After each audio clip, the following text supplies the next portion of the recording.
Hi guys, magandang umaga po for today's video guys. Ako ay maggisa ng gulay guys. Ito na oh.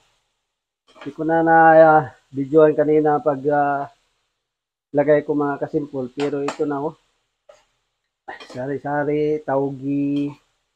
Yan, malapit na po siya maluto mga kasimpol. Ngayon lalagyan ko na ng toyo. Ito po yung pangkuha natin sa kanya.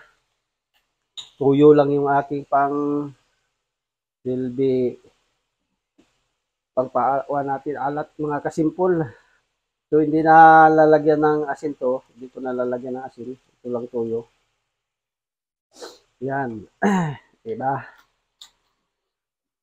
Iyon at saka maglagay tayo ng buong paminta. Powder paminta. Maglagay ako dito mga kasimpol. Yan. Tapos, kunting sasoning mga kasimpol, ilagay natin sa ating gulay para masarap talaga ang ating gulay. Yan. Kunti lang. Yun. Op. Tansya-tansya lang po yan mga kasimpol. Wala na pong sukat-sukat. Yan, oh, 'di ba? Oh. Napakaganda na po yung ating gulay, ginisang gulay mga kasimpol. Ito yung taugi, tapos mushroom, carrots, at saka repolyo. At saka mayroong green pepper na aking nilagay. Yan oh. Oh, 'di ba? Napakasarap na. Tapos maglalagay tayo dito. Wala akong magic sarap. Ito yung ilalagay ko mga kasimpol. Parang magic sarap din to mga kasimpol. Yan. Sa gulay po talaga yan. Oh. Sa sari-sari. Yan. Kunti lang. May kunti pang natira. Ayan. Para pang kuha na lang sa next natin na lulutuin. Kunti lang yung tao. Kuha na ilagay ko pa na. Mushroom.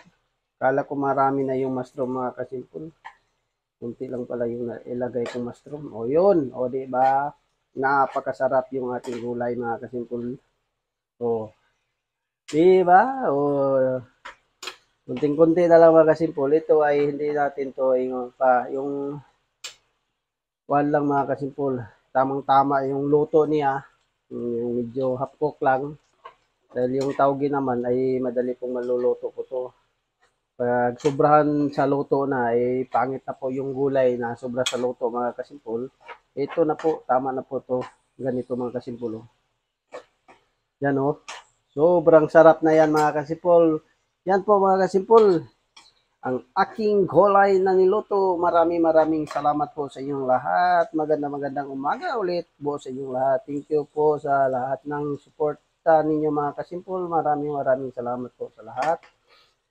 Yan, ito na. Luto na po yung aking ginisang gulay. Bye mga kasimpol.